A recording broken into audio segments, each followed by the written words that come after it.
Un gusto saludarles, alumnos y alumnas de octavo grado. Bienvenidos y bienvenidas al desarrollo de la asignatura de lengua semana 8 del año 2022, o en otros términos semana 4 de la unidad 2 del año 2022. El tema para esta semana 4 de la unidad 2 es la noticia, sensacionalismo. Vamos a leer los siguientes titulares. El primer titular del periódico La Tercera dice: la NASA revela el impacto de un objeto sobre la superficie de Júpiter. El siguiente titular del periódico El País dice: nuevo bombardeo en Júpiter. Y el tercer titular del periódico de Guate dice: ¿qué pasaría si el impacto hubiese sido en la Tierra y no en Júpiter? Analizamos los titulares a partir de las siguientes preguntas. ¿Cuál de los titulares es más llamativo? ¿Qué lo hace más interesante que los otros? El titular más llamativo podría ser: ¿qué pasaría si el impacto hubiera sido en la Tierra y no en Júpiter? Lo que hace más interesante este titular es que el mismo genera una duda. Partiendo de esta duda se motiva al lector a leer la noticia o la información relacionada con el titular. Los demás titulares son simples afirmaciones que no dejan una duda o generan un interés de manera directa. Recordemos que los títulos representan una breve introducción del tema a desarrollar. ¿Existen medios de comunicación nacionales, impresos, televisivos, radiales o digitales que destaquen por su forma de presentar noticias? ¿Sí o no? ¿Por qué? Sí, existen. Hay diversos tipos de presentar noticias y hay quienes destacan o son más populares. Esto puede ser debido a que el programa o radio siempre da noticias verídicas, por la sintonización o por el estilo que utilizan, impactando a la población y destacando por sus particularidades. ¿Qué datos podemos identificar que sean útiles para indicar la fuente de información? La fuente puede estar indicada directamente. En este caso se indica con la palabra fuente al principio o al final del texto. A veces a lo largo del texto pueden encontrarse indicios de fuente, por ejemplo, cuando se citan palabras textuales o dichos de una persona que se escriben entre comillas o bien en lenguaje indirecto. En este caso la misma persona es la fuente de información. Otras veces se citan resoluciones de organismos internacionales, leyes, disposiciones, etcétera, que pueden considerarse fuente. Vamos a ver qué es el sensacionalismo. Sensacionalismo es la jerga técnica del periodismo. Se usan indistintamente los calificativos de sensacionalista o amarillista para los medios informativos que buscan alimentar a sus audiencias con contenidos que muestran. ¿Cuáles son las características del sensacionalismo? Finalidad económico-comercial. Se expresa fundamentalmente en periódicos con diseño y titulares atractivos. En ocasiones hace uso de la ironía, del humor negro, de adjetivos prejuiciosos. Presenta relatos, conductas o sucesos que transgreden la ley, la moral o la normalidad. Busca despertar y explotar el interés o morbo humano. Busca la inmediatez o simultaneidad de la transmisión de la información. ¿Por qué el sensacionalismo tiene una finalidad económica, comercial o política? La razón por la cual el sensacionalismo tiene finalidad económica, comercial o política es que en ocasiones es utilizado por los medios de comunicación en intereses políticos para influir en las masas populares, valiéndose del impacto emocional sensorial de las noticias. ¿En qué medios es más frecuente encontrarnos con noticias que tengan las características anteriores? En internet, en periódicos y en televisión. ¿Qué papel juegan los receptores del mensaje en el consumo y difusión de este tipo de noticias? Un papel determinante, porque si a los receptores les gusta y es bien recibida este tipo de información, la comparten y se sigue produciendo información similar. Siguiente pregunta: ¿cómo este tipo de noticias puede afectar al público receptor del mensaje? ¿Qué tipo de consecuencias tiene? Explicamos. Puede afianzar o distorsionar la información recibida, lo cual genera protestas, revueltas o pasividad ante los acontecimientos que se transmiten. Luego vamos con la siguiente actividad en equipo. Leamos la noticia y resolvamos en el cuaderno lo que nos indican los literales que vayan apareciendo. Dice: pánico en la autopista, un auto se incendia y se queda sin frenos a más de 200 kilómetros por hora. Video. Y a partir del titular hacemos una predicción de la información que se presentará en el desarrollo de la noticia. Y nosotros consideramos que va a ser información relativa a un accidente de grandes magnitudes. ¿Qué características del sensacionalismo se evidencian en el título? Características polémico y llama la atención del público, quienes al instante intentarán profundizar en la información. ¿Cuál es la intención que se persigue con el siguiente párrafo? Y el párrafo es este. Por si las carreras ilegales ya no fueran lo suficientemente peligrosas, el dueño de este Audi RS3 con 1100 caballos de potencia descubrió que las cosas siempre pueden ir peor, especialmente cuando te falla todo lo que puede fallar. ¿Cuál es la intención que persigue con este párrafo? Generar el interés del lector por profundizar en la información a la que se hace referencia. Y aquí aparece el resto de la información sobre esa noticia. ¿Cómo es la presentación de los hechos por parte del emisor de la noticia? Es descriptivo, ya que cuenta con lujos de detalles la noticia y describe la situación para que uno pueda imaginar lo que pasó. ¿Verificamos si nuestras predicciones e inferencias se cumplieron? Sí. En alguna medida sería la respuesta. En alguna medida, porque de eso se tratan las noticias amarillistas o sensacionalistas, que exageran un poco sobre lo que en realidad sucedió en los hechos. Identificamos las características del sensacionalismo presente en la noticia y explicamos cada una. Esto ocasionó que dicho vehículo se dañara por completo los frenos. Es una de las características que podemos observar ahí. Evidencia en el título, es un título polémico que llama mucho la atención. La intención que se persigue, lejos de ser un texto un tanto dramático, podemos ver que la intención es transmitir la noticia. Y ahora veamos sobre la ficha electrónica.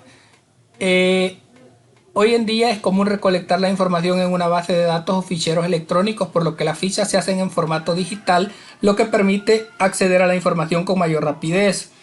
El fichaje es una técnica utilizada especialmente por los investigadores. Es un modo de recolectar y almacenar información. Cada ficha contiene una serie de datos de extensión variable, pero todos referidos a un mismo tema, lo cual le confiere unidad y valor propio.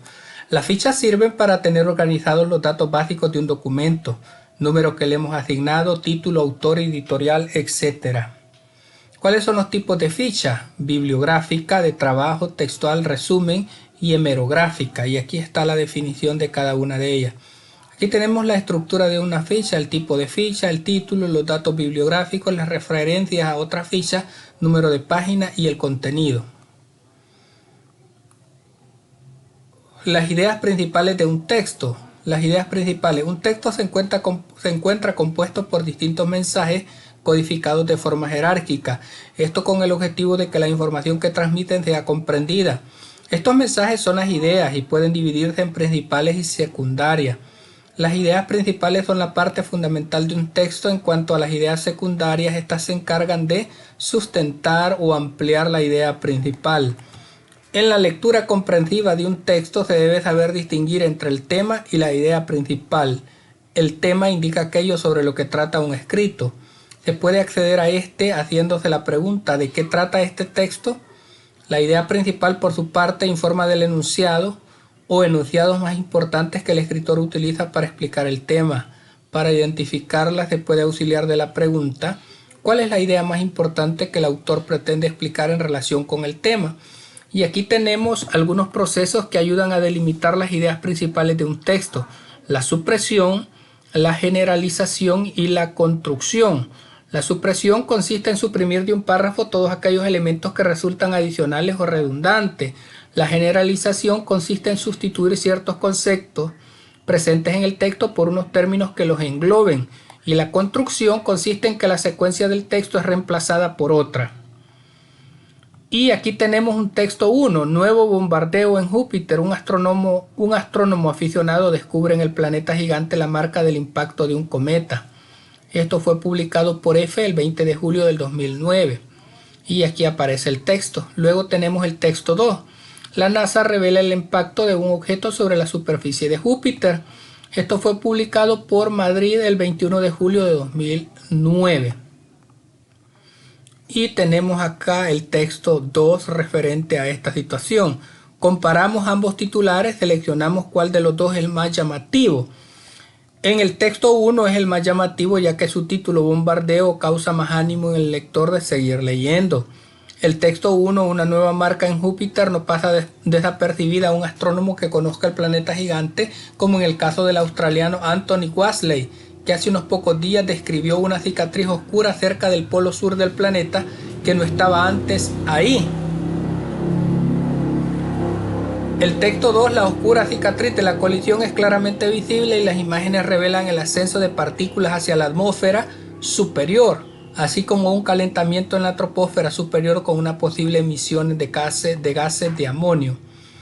Ponemos en práctica las macro reglas para identificar las ideas principales de cada texto. En el texto 1, las ideas principales: una nueva marca en Júpiter no pasa desapercibida a un astrónomo que conozca el planeta gigante, como en el caso del australiano Anthony Wasley, que hace unos pocos días describió una cicatriz oscura cerca del polo sur del planeta que no estaba antes ahí. Y del texto 2, la oscura cicatriz de la colisión es claramente visible y las imágenes revelan el ascenso de partículas hacia la atmósfera superior, así como un calentamiento en la troposfera superior con una posible emisión de gases de amonio.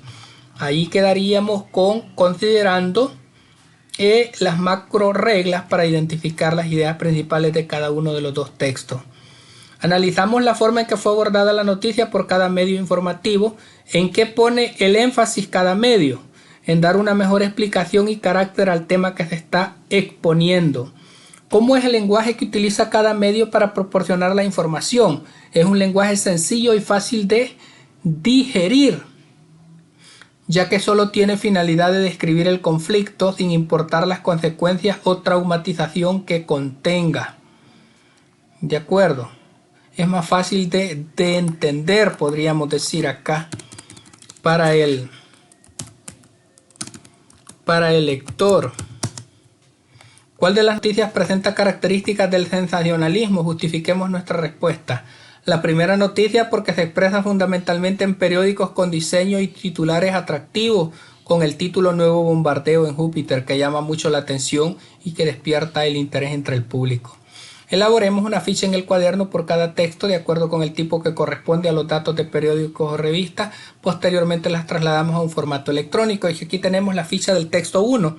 Nombre del periódico El País, nombre del director José Cabezas, título del artículo Nuevo bombardeo en Júpiter, fecha de publicación 20 de julio de 2009, página, el número de página, país de publicación Madrid, España.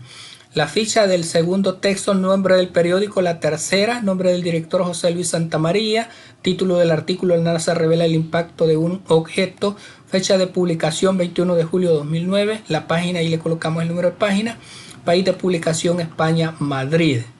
Y por último viene lo que es una autoevaluación, donde nosotros vamos a considerar lo que hemos logrado a lo largo de esta unidad 2. Vamos a lo siguiente. Antes de la lectura dice: escribo un párrafo sobre qué creo que tratará el poema titulado El monte y el río.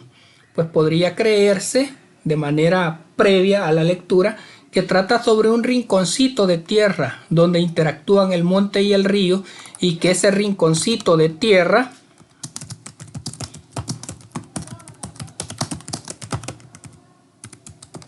es muy importante y significativo para el autor del poema. Vaya, vamos a leer el poema en voz alta. El monte y el río. En mi patria hay un monte, en mi patria hay un río. Ven conmigo. La noche al monte sube, el hambre baja al río. Ven conmigo. ¿Quiénes son los que sufren? No sé, pero son míos. Ven conmigo. No sé, pero me llaman y me dicen: sufrimos. Ven conmigo. Y me dicen: tu pueblo desdichado entre el monte y el río, con hambre y con dolores, no quiere luchar solo, te está esperando, amigo.